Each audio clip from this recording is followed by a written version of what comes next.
I'm Jay Moran. I'm Bridget Jaipal Valenza. I'm Thomas O'Neill White. I'm Angeli Preston. And I'm Lorenzo Rodriguez. This is What's Next? A dedicated hour to have important conversations about the issues facing the marginalized and underrepresented communities of Western New York and Southern Ontario. We're going to have some real healing. We've got to have space to tell some uncomfortable truth. What's Next continues our mission to discuss race, equity, and the common concerns of Buffalo's East Side and beyond. In the suburban area, everywhere, we must work and teach our children.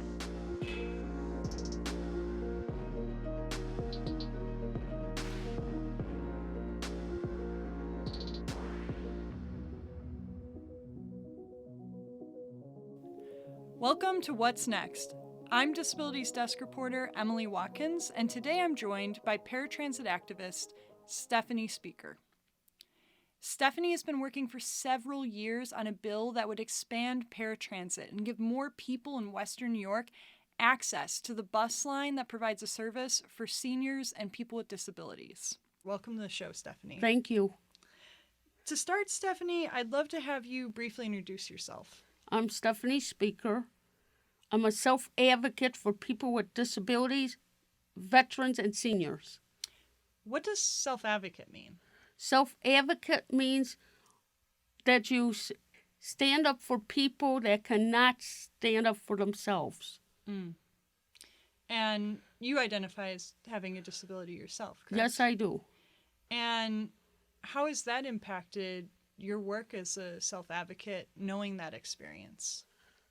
Well, being a self-advocate, I've been a self-advocate since I was 21, and I'm 52 now. I experience self-advocacy as helping people, and that's what I enjoy doing. I enjoy helping people. I know that you don't just help people in your advocacy work. I know also your hobbies include helping people. Yes. And I'd love to have you talk a little bit about who you are, too, outside of the activist. My hobbies, I like doing my painting. I like doing my cross-stitching. I like collecting autographs. Volunteering, I love volunteering and helping people. I volunteer at my church. I volunteer at the Red Cross on Mondays and Wednesdays. And I also do Meals on Wheels on Mondays and Fridays. That's amazing. And I know that the way you get around to all of those things is, of course, paratransit. Yes. I will tell you. I will give you an example. Meals on Wheels, I was on a bus for 3 hours. Wow. That was last year. So I missed the people that I was supposed to go with. So now, then a service person told me, he goes, Stephanie, he goes, why don't you get here, have the bus pick you up between 8 and 8:30 to get here. So now, that's what I do. I make my bus for 8:30 to get to Meals on Wheels. And what time do you have to be at Meals on Wheels? I don't have to be at Meals on Wheels until 10:30, 20 after 10. Wow. So you have to show up extremely early to be able to volunteer. Yes, it does. Like I said, last year, I was on the bus. They went to West Seneca, picked up a young man there, then went all the way to Buffalo, dropped him off there. Then they picked up a man and a lady, and then they decided to drop me off. That's a long time to spend on the bus. Yes. I know that this isn't the only experience you've had like that, and that all of this propelled you into the work you do. Can you tell me why you're trying to change paratransit? I'm trying to change paratransits for the better, that it can go further, and this won't happen to nobody else. I love paratransit, but it has to be fixed up a little bit. So for people who aren't familiar with paratransit, what does taking a ride look like, from scheduling it to actually getting on the bus? You got to call them up. You got to schedule your ride. They give you a window type. They give you a badge number that you got to keep track of. and you have to arrange. They take that bill number, and they said, well, what's me? They go, Miss Speaker, when do you want to be picked up? And if it's on Tuesdays, I have to be picked up at 8:45 to 9:15 to get to the church. So you essentially call the NFTA and you tell them you're a paratransit rider, and then they give you a half an hour window you need to be ready to be picked up, right? Yeah, yes, but the dispatcher, sometimes he tells you that you have to negotiate. He goes, remember, this is public transportation, not a taxi cab. So he asks you, what time do you want to be picked up? I told him 8:45 to 9:15. He told me one time, he goes, you'll take the 9 o'clock to 9:30? Take it or leave it. I said, I guess I have to take it. So a big way that paratransit differs from the main line is like the main line has this set route that you know what time the bus is coming. It's coming at 9:15, 9:30, 9:45. But with paratransit, everyone calls to schedule their trips, and then they create a route. Yes. And so it sounds like what's very difficult for people like you who use paratransit is that the way things are now, there's not a lot of wiggle room for you to get a ride when you actually need a ride. Yes. And I know you mentioned that there's been times where you or people you know have been stranded or needed immediate transportation. Can you give us an example of what you've done in that situation? Yes. The last time I was stuck, I was they dropped me off at the wrong building. They were supposed to drop me off at the library because I had a self-advocacy thing there. They dropped me off at the Erie County Rats building. So my dad, the security guard, he come out and he told me, he goes, Stephanie, he goes, you're loitering, young lady. I said, can I call my dad? It says, I don't even know where I am. So I finally got in touch with my dad. My dad had to come pick me up and then stay with me for the whole entire day and then take me back home again. So it's a matter of your independence, too, as a person with a disability. Yes. I try to be as independent as I can be. Because right now, I want to show mom and dad that I can be independent. And that's hard to do when paratransit is not allowing you to be. Right. What does it feel like as a 50-year-old woman having to ask your parents to give you a ride places? I shouldn't have to. I should be depending on paratransit. That's one reason I took it. I made up my mind to get transportation because mom and dad are getting elderly. They're not in the best of health. And that's why I made the decision when I was a AmeriCorps member to take the transportation. And you have a disability that means you can't drive, correct? Yes, I have epilepsy since I was 2, and I also have asthma, and I'm mentally challenged. And I know that you and I have talked before about how important your independence is to you. Yes. And what does it mean to you when paratransit is working well and you're able to get where you want to go without worry or stress or having to call your parents? Like, what's that feeling you feel? That makes me feel good. But when they don't, you should get to call them instead of a day before. You should get them call them on the same day, and you should get to make your reservations. That's what I feel like. Have they told you why you can't make those same day reservations? No, they haven't. They just told me that you got to call. They told me, my friends, and the veterans and the seniors that we have to make it the day before. It has to be hard planning your whole life out a day before all the time. Yeah, it is. What do you do if you need a ride the day of? What are your options? My options is to have mom and dad take me. So it makes you very reliant on friends and family. Yeah. See, I don't know.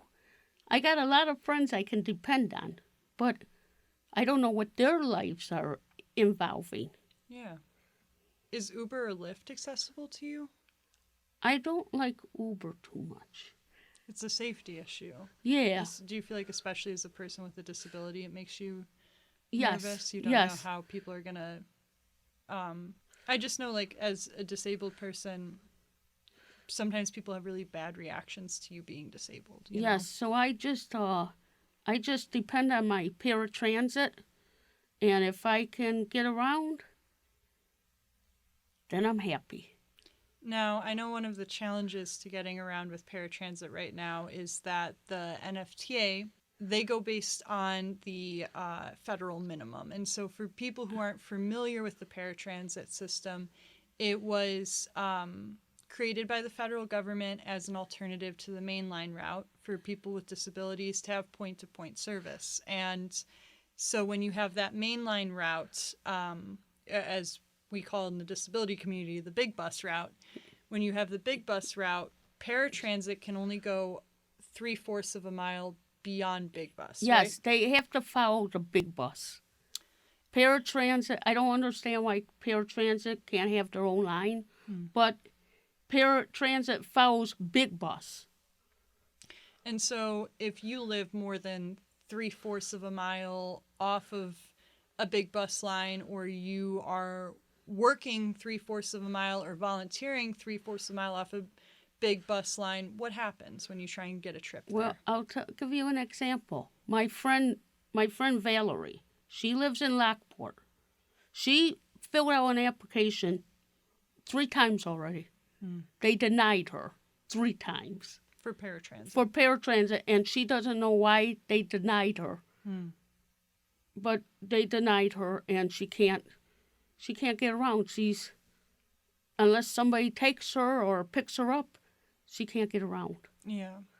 But if you, as someone who's already signed up for paratransit, say you have to You got to gotta recertify every 3 years. That's another thing I don't like. Yeah. That you gotta recertify every 3 years. I just recertified. I'm waiting to hear back. I don't think if they got all your information online, why do you have to recertify every 3 years? Yeah. I know that in a lot of cases, a lot of people with disabilities feel that frustration about recertifying for different programs, because for a lot of us, we have permanent disabilities, and it's not like in 3 years that's going to have changed, right? Right. But I guess my question is, say you're trying to go from your house to a store that is not near a bus route. They won't take you. They just won't take you. They just won't take you because you got to live 3/4 of a mile of a bus stop. And if you don't live by a bus stop, and that store's not by the bus stop, they won't take you. And so I know that was happening, as you mentioned in our previous conversations. People were trying to go from their home to the West Seneca Development Center for treatment, and it doesn't go there. It doesn't go there. It goes up to the Southgate Plaza. It drops you off at the Lupo in the Southgate Plaza, and then you got to find your own way to get there. Even in the winter. Even in the winter. And they expect you to find your own way to get there. So like I said, when Mickey Kearns, I found him by mistake, I asked him, I said, could you help me? Because I'm not going to walk. Yeah. He goes, my staff will take you. I said, okay, how much do I have to pay the staff? He goes, an oyster crackers. And that was back when he was an assembly member and working in the Southgate Plaza. Correct? Yes. So I'm imagining you got dropped off at the Southgate Plaza, Yes. trying to go to the development center. Yes. And you were trying to find your way, and you ended up in his office. Yes, I ended up in his office. And that's how I got the bill started for paratransit. Yeah, tell me a little bit more about what your bill is and what it would Paratransit, the paratransit bill would make paratransit go 3 miles and further. It does right now.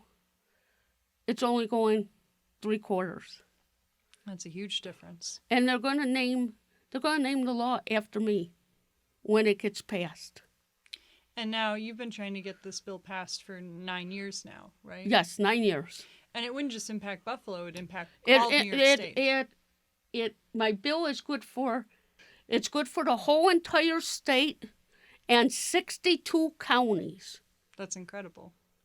And I know that in this journey of fighting for your bill, it convinced New York State to give the NFTA $750,000 back in April of 2022. Yes. To conduct a study to see the feasibility of your bill. Yes. And what has that process been like of going through this study? Well, the study just started like May the 22nd of this year. That was my first meeting, and then today was the second meeting that I've been to. This study is not just looking at the distance, but just improvements in general, correct? Yes. And how hopeful are you that after this study, the NFTA and the state will be willing to make changes? Well, they have to make a lot of changes because the buses, I would like to see the buses clean more. I would like to see Paratransit go 3 miles. And you'd like to see more reliability And as I far as wouldn't time, like, right? yes, and I wouldn't like to see the seats. The seats are falling apart, and their sponges are all over the floor. But I don't improve in the electric buses what they want to get. Yeah. And I know you've also mentioned before, beyond just the scheduling issues, the timing issues, the distance, you're also concerned about the pay of workers, too. Yes. Are they being paid fairly? Well, this is the thing. Big bus drivers make more money than small bus. Small bus only makes $24 an hour. Big bus makes $30 an hour. I think the bus drivers should get paid equally. Have you seen a lot of staff turnover on the I buses? did. I had a bus driver. She just started. I think that was last month. She said, Stephanie, today's my first day I'm meeting you. She goes, and it's my last day I'm meeting you. And I said, well, where are you going? And she goes, I'm going to big bus. She goes, because they make $30 more. They make $30 an hour. And small bus only makes $24 an hour. I would, if they want to keep their bus drivers, I think they should pay them equally. And I imagine that, as we talked about with Uber and Lyft, like being able to trust the people who are taking you somewhere is really important. Yes. How important is it to keep and retain those bus drivers in terms of also getting to know our community, getting to know disabled people and know how to work with them? Have to.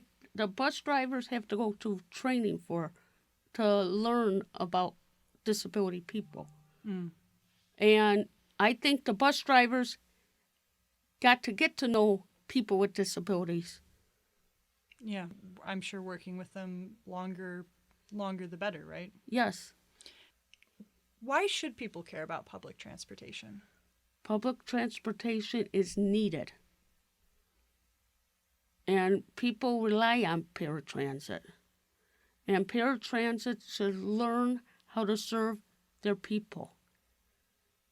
And I don't mean like not canceling people's trips. If you've seen Channel 9 News last month, I think it was, a young man was in a wheelchair and he relies on it. They canceled. They call him up and they said they can't make it. I think that's wrong. Yeah. It's helping people. Got to keep in mind that you're helping people that need transportation. And also, I don't care if the big bus or small bus, I don't care, they're both buses. I think they should be paid equally. It doesn't depend on their size. It's about people valuing Yes. paratransit just the same as they value mainline. Yes. Thank you so much, Stephanie. I really appreciate your time. You're welcome. Thanks for joining us on What's Next. We'll be back with more after these messages.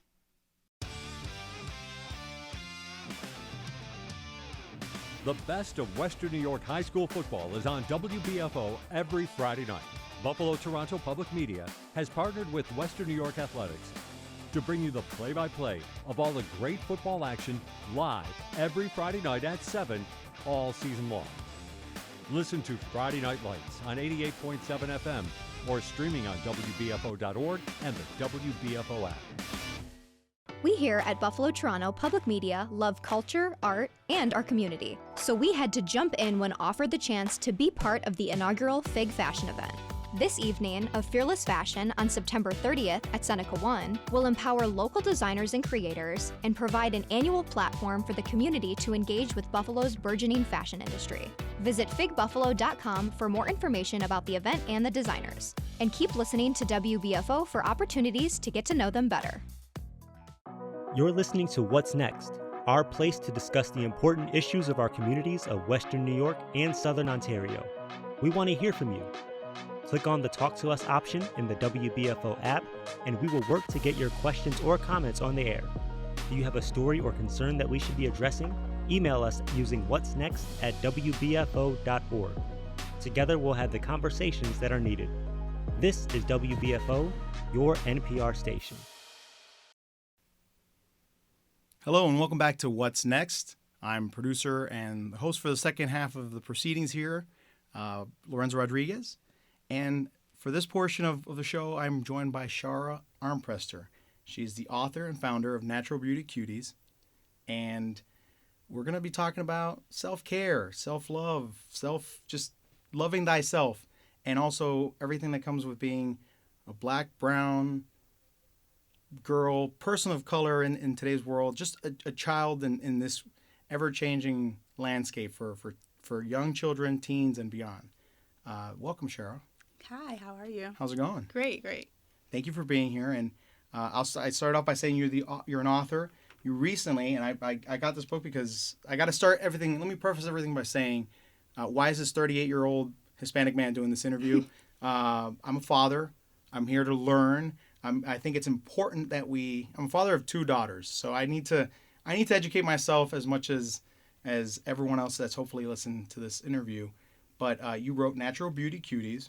It's a gorgeous book, and in it you first off you start with a preface of handle yourself with care. Yes. I love that.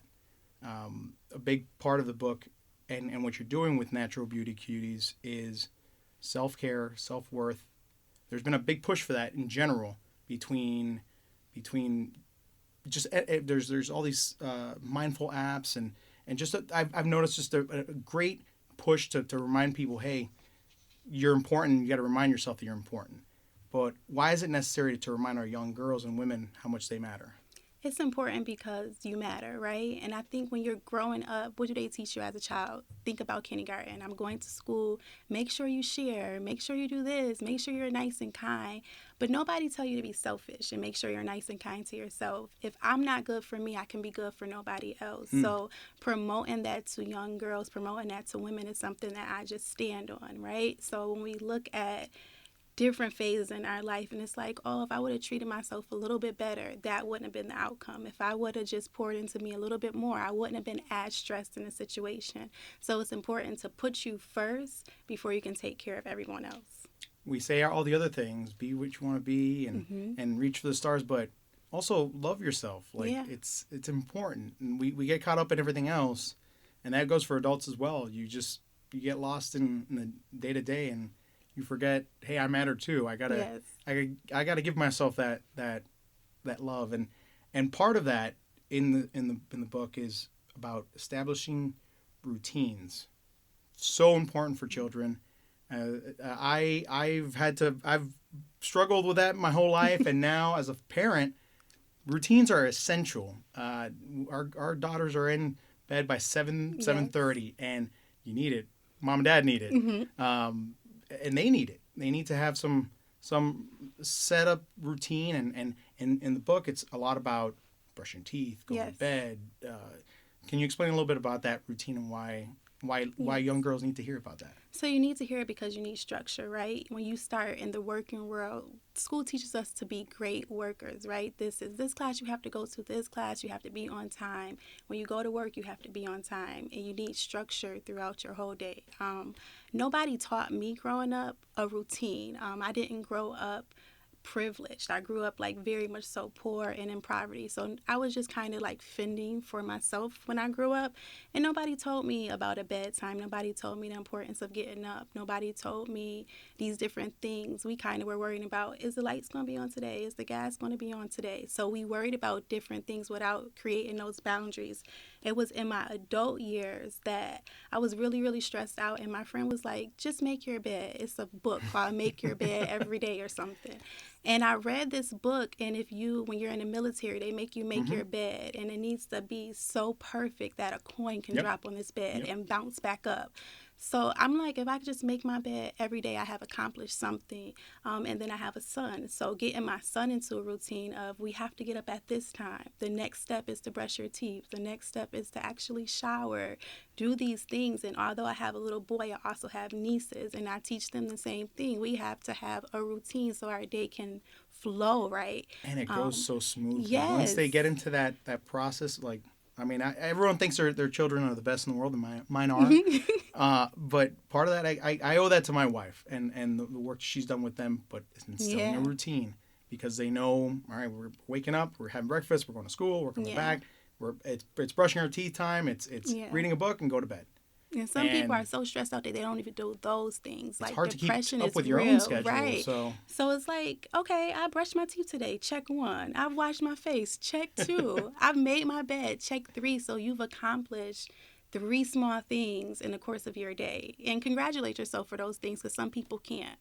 That's I think a really important one is reminding yourself, hey, I did some good today. It's in your checklist. At the end of the book, there's a 20-day self-care checklist, and one of them is just write down 3 things that you're grateful that you accomplished today.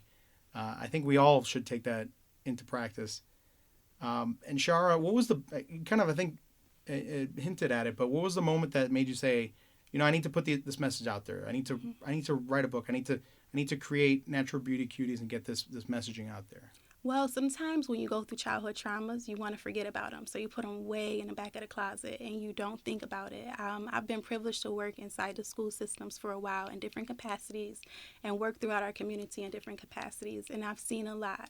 What I used to do when I was in the high schools was just bringing tampons and bringing pads for the girls. At first, I was giving out condoms, and the school nurse was like, you can't give out condoms. That's a me job. So I'm like, okay, well, what about pads and tampons, right? Just because I know so many girls were asking me for condoms, for pads, for tampons, and I wanted to bring them organic and natural ones. So that's what I would do. One day, a girl came to me and she was like, Miss A, so Armprester, Miss A. So, Miss A, do you have any pads? And I had just run out. So I'm like apologizing to her. I'm like, well, let's walk to the main office to see if they have anything. So we walk and we're talking. I'm like, oh, okay, what day are you on your period? Like, I'm really invested in periods. So she was telling me, and we get to the office and they had these tampons and they were wrapped in cardboard. So these are like old school tampons. You probably don't know about this, well, but I mean, here's my ignoramus mind here. My Cro-Magnon mind. They come in wrappers now. They come in like plastic wrappers now, yeah. But these were cardboard. So you can imagine.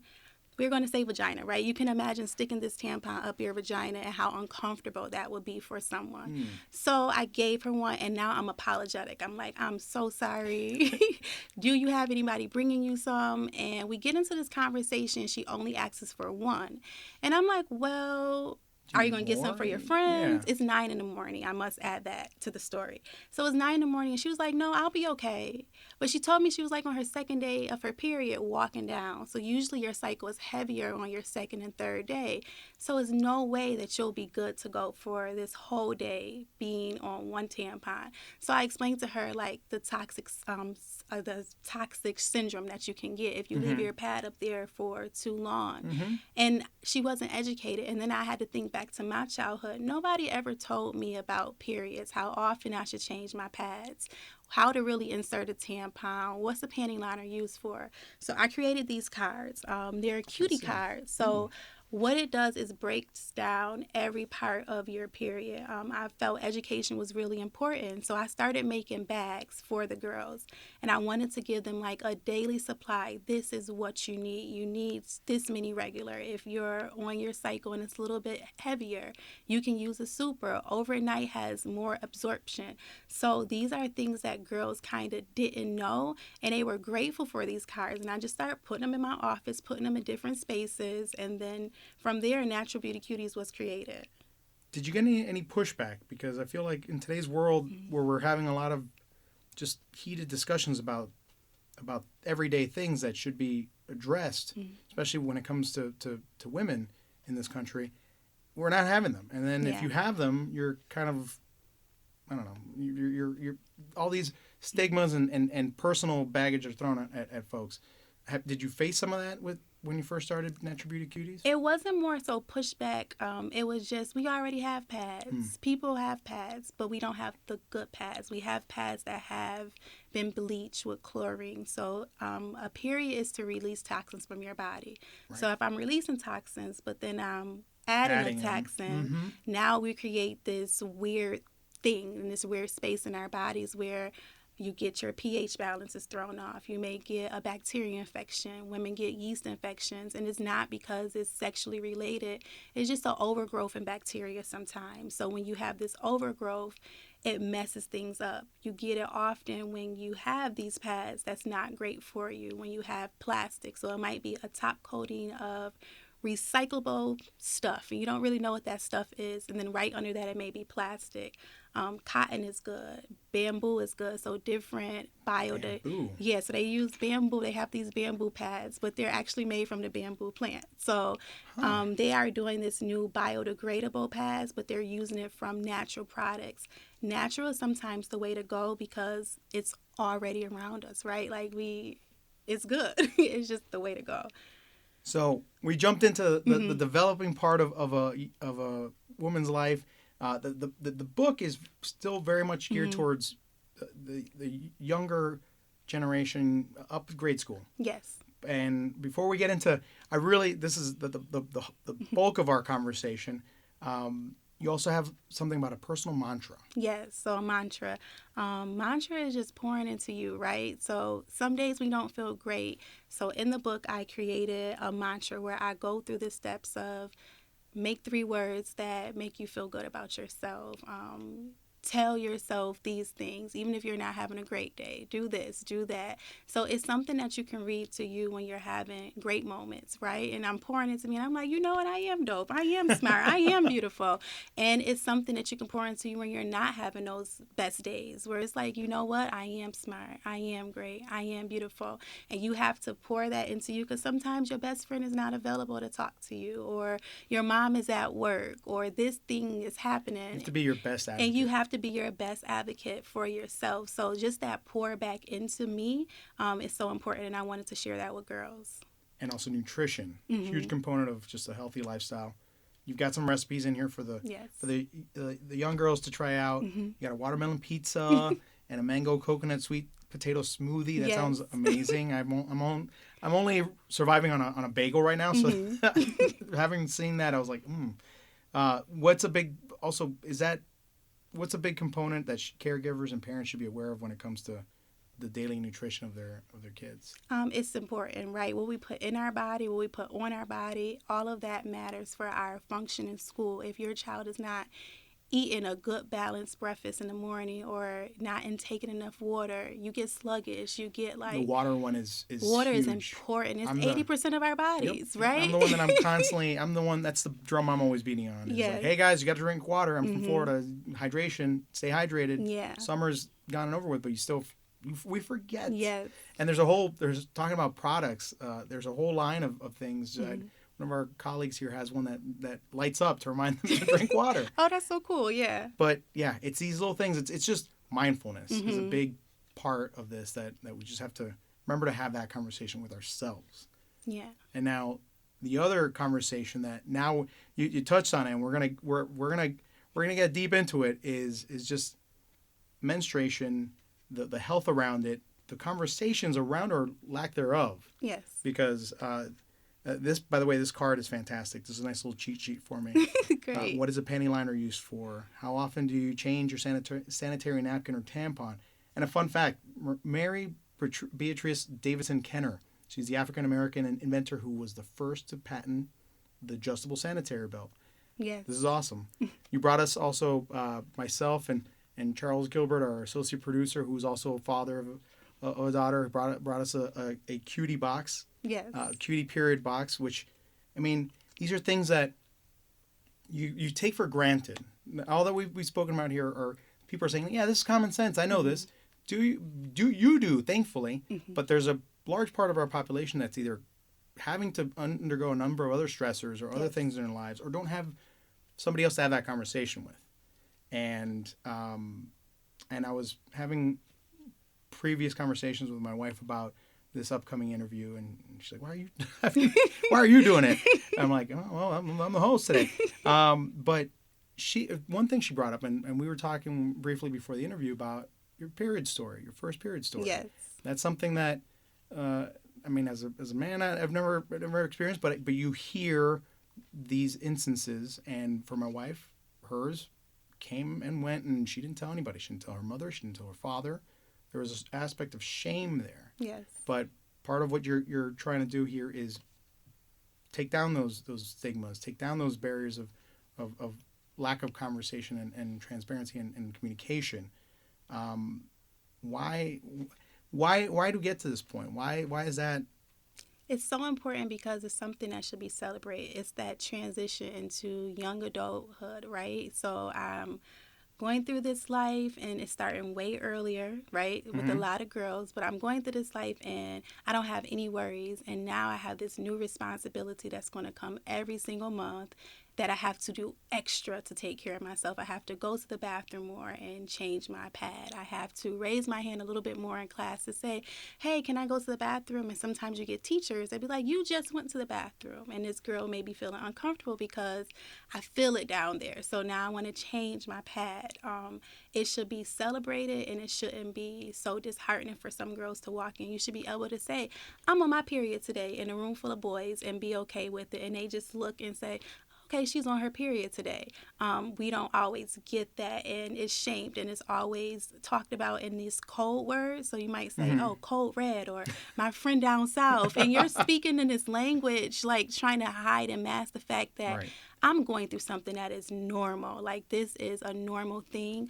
A lot of girls don't want it to be normal. Or I know I was growing up, and when I did disclose that I had my period, because I was very much so like your wife, I didn't tell anybody for months.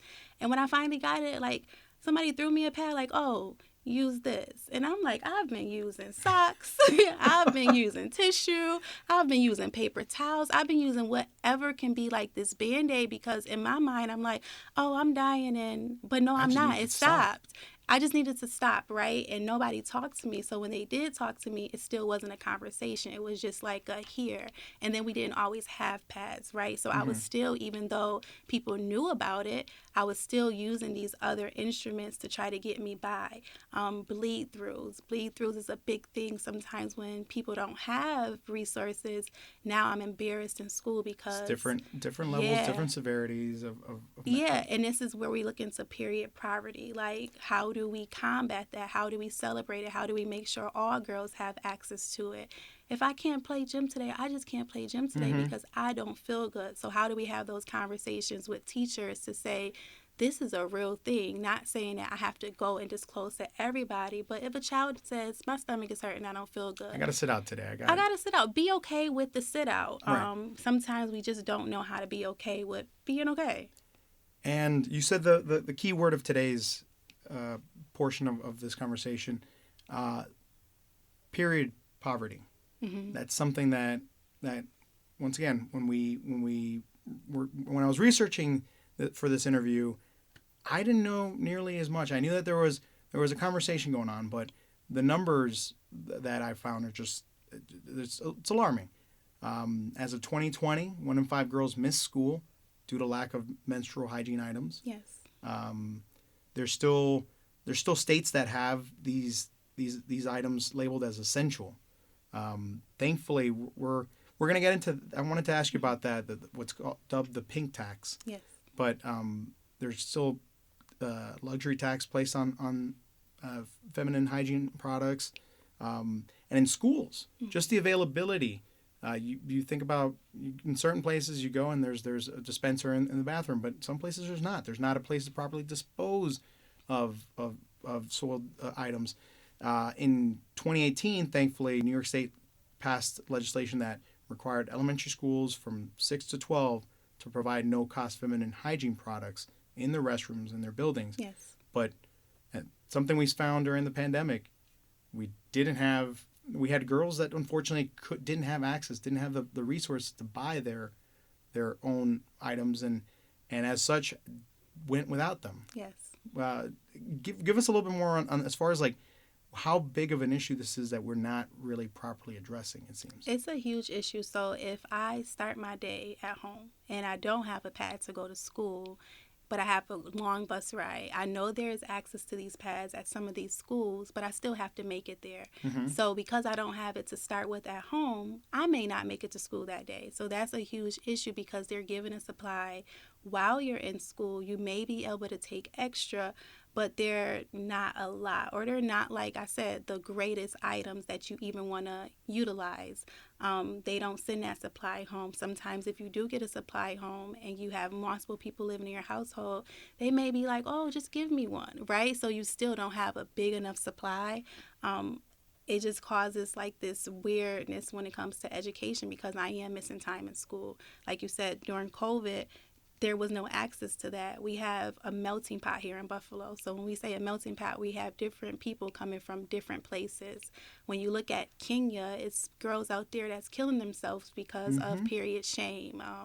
You look at some places where I can't go into the temple because I'm on my period and they are making me feel like I'm going to pollute this place, right? Wow. Like, so different things for different cultures. So when we look at assimilation here, some of these young girls that's coming from these different places. There's an added level of shame, yeah, too. It's an added level of shame. And then we can't talk about it in my country anyway. So now I'm going through this thing by myself. So now we're looking at body odor. So now I'm getting embarrassed because people are talking about me. I have these bleed throughs. I have these things going on.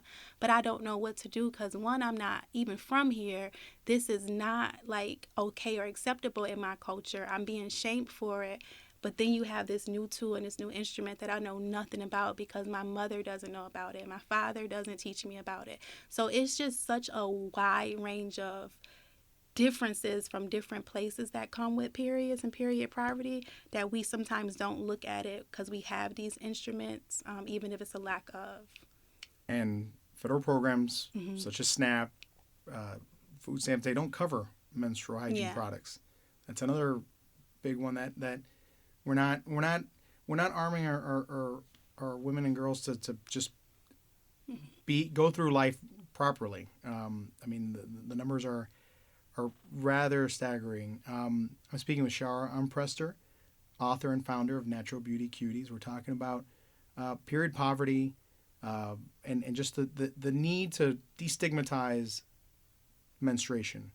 When I was a young boy and back in Miami, it was we didn't talk about these things because that's a women issue, but like we're saying, we need to discuss these things because there's so many conversations that are being made by those that aren't going through it. Right. Simple as that. And like I mentioned, I think New York State is on the right direction, but I mean, you still had to recently. You were out in Auburn doing an event where you helped furnish or put together a care closet for women and girls, and I know that there's educators that have principals that have to have a closet stocked that out of their own pocket for these instances. Are you finding that still we're a little bit behind on? Oh, we're definitely behind on it. Yes, because we have them, like I said, but we don't have this large access to them. Like, what do I do on the weekends when it's not school? If my period starts on a Friday afternoon, right when I leave school, now I have to go this whole weekend without having any type of supply. So do we give like these girls, these young girls, a monthly supply every month that you can just go to your own office or go to this closet and pick up these things, and you don't have to ask about it, you don't have to talk about it, you just have to say, let me grab and go. How do we really combat that? When you look at the period tax, you said it's lifted, the pink tax, sorry. It's lifted here in New York State, but when you look at Texas or different places, you don't have tax on cowboy boots, but you have tax on pads. So we're still like in this weird thing here in America where everybody is not being treated the same. This is a medical condition, right? Having a period is something that most women get. Some don't, but most throughout your life you will experience your period. If I had asthma, I'll have an asthma pump. Why can't I have pads if I have like a period? So it's just so much to explore because it's a lack of, and sometimes we just don't really pay attention if we're not going through it. Are schools having those conversations? Because I remember getting to sixth grade and it was, let's have sex ed talk. And then they split up the classes, and then those conversations are had, and one can only assume what goes on in the other classroom. But have you found that we're getting to that point where I those don't think conversations? we have them fully. I think they touched on them in health class, and like you said, it's sometimes that split. So in my class, I may be getting taught about periods, but now these young men are not being taught about periods. If I have a girlfriend, I need to know my girlfriend is going to get a period. If I have a wife, I need to know, or a sister, she's going to go through this thing, right? So if she's a little irritable, or if she's a little weak and just has a headache or doesn't feel well, I can't say, well, what's going on? No, she's on her period, and I'm understanding because I've been taught about this thing that happens to all women, most women. But no, I don't think it's being touched on in a way where you can really understand it. You know what to do. You have the proper education about how to care for yourself around periods during your period when you're in school.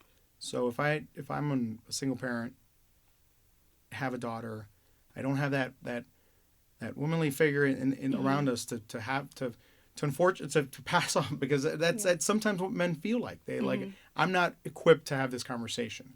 I see my colleague Charles, who went through this same issue with his daughter. He was some people are alone in this conversation.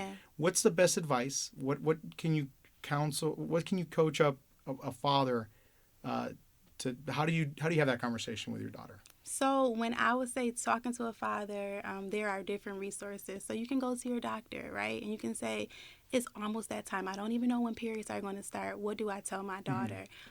Talk to your daughter and embrace it. Tell her, this thing is going to happen in your body and you will go through some changes. This is what it's going to look like. I know one of my friends thought she had drunk Loganberry one day and then her period started. And she was like, oh man, I can't have Loganberry I can't anymore. drink Loganberry anymore. It's just this will happen to you.